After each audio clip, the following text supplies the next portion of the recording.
Hey guys, this is Big B ADV. Doing a little voiceover here. Still been fighting audio on the bike.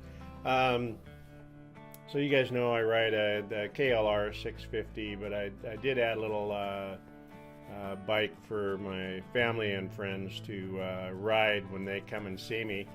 Over the weekend, I picked up a little 95. XT 225. Only had 3,500 original miles on it. Good running little bike. I put gas in it, tightened the chain up, and here we are, kind of on our maiden voyage. Um, you always my boys had never really learned to ride that much. They've ridden a little bit, but not a lot. I have people that come down from work, when they're working with me in my territory, and just want something for them to ride. So I picked up this little bike, kind of as a trainer and a second motorcycle. Something I don't want to have to do a lot to, but little XT 225, a little small for me, but it's got plenty of power. Got a 6-speed transmission in it, so it'll do 50, 55, I think, fairly comfortably all day. I'm kind of cruising along on some of these roads here at 30, 35 miles an hour. I'm 6 foot tall, about 225 pounds. I did not bottom it out. I didn't go over any extremely rough terrain, but it's very sandy in this area, so it's a good test for it. It actually did very, very well. Kind of fun to ride. Big change from this motorcycle to riding the KLR, or from the KLR going back to this. Obviously, a big difference in power and acceleration and everything, but the lightness of this bike was definitely kind of fun to get on and to play around a little bit. But really, like I say, the goal here is just to have a second bike.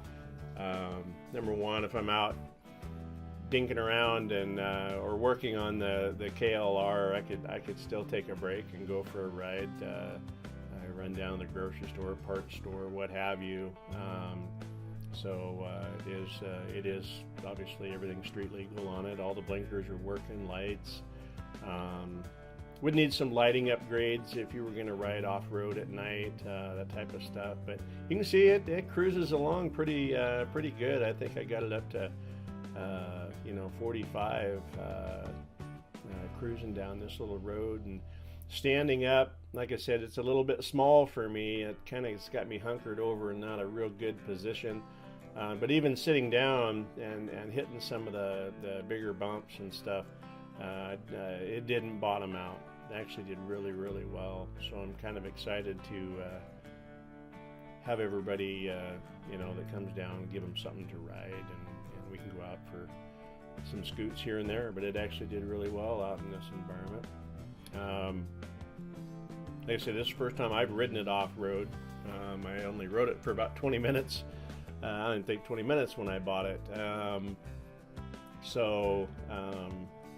Yeah, it runs really, really well.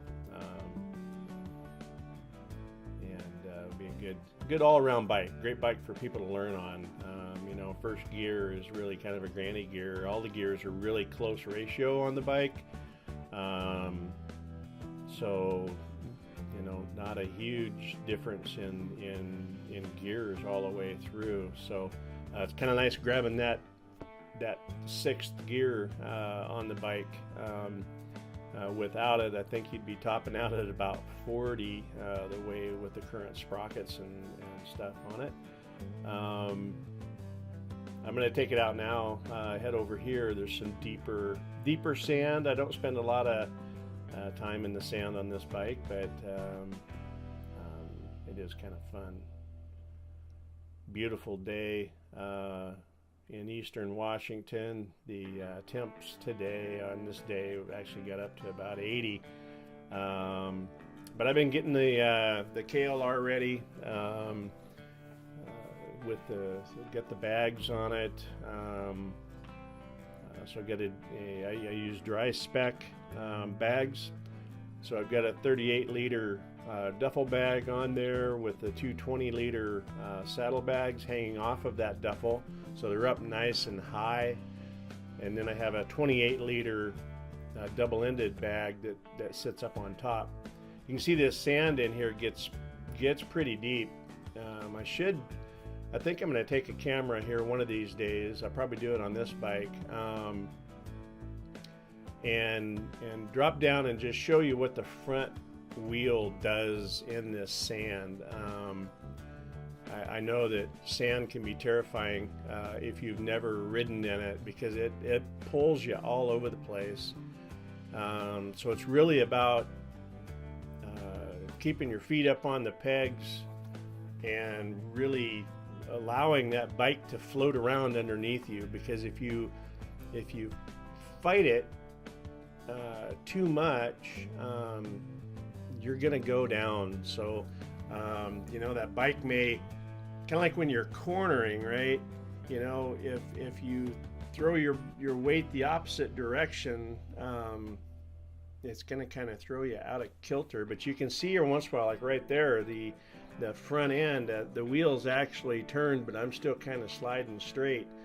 The sand actually is turning that wheel, forcing that thing to go. You can see the thing all over the place, right? There's nothing stable about sand when you're riding in it. So it's kind of about just letting that bike kind of float a little bit. Let it move underneath you, because it's going to. You can see how deep that sand is. I kind of stopped there for a second.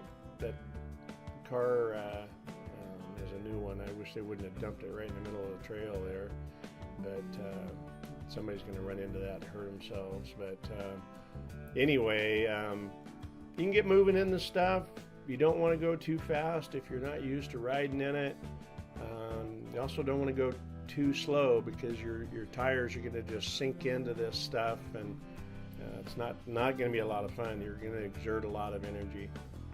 But as you can see, you know, the bike gets going pretty well. This is still very, very sandy right here. Not as bad as it is in some places. You'll see it gets a little deeper, like when I come up over this hill. But you know, I moved from left side of the road to right side of the road and back and everything else, and you know, the sand's kind of dictating some of that. So you just gotta let it go and hang on for the ride. But anyway, hope you enjoyed the little short video. This is just a voiceover I did. Once again, you know, with the wind noise and everything else I've been having going on with the GoPro stuff, I'm actually recording with the Tascam mini studio right now, and so I think the recording on this is going to be a lot better. You can change the dB levels. I actually have a microphone in my helmet with this, but on this day, particular day, I did not have that with me, but I have tucked it away up in my earpiece, along with having some, you know, dead cat hair on there, they call it. And it's actually clear up in my earpiece, and I found that actually has muffled a lot of the wind noise. And I think that's going to be a good spot for it. So I'll be experimenting more with that. I just wanted to make sure that you guys could hear the audio on this, rather than just wind or nothing. But you know, the little bike runs out good. It's a little pony in the stable. It's going to be around a long time. One of the local riders here posted, I saw he had gone out on his over the weekend, and identical bike, same frame color and everything. He had 14,000 miles on his, so this one doesn't have quite 3,500 on it yet, so I think it'll be in the stable for a while. You'll probably see some rides on it. It's fun to scoot around on, and like I said, it gets me around pretty good. I'm 6 foot and 225, so if you guys are looking for a second little bike, even if you're just learning, it's a great little bike to learn and to ride on. So anyway, stay up on 2. Big B ADV signing out.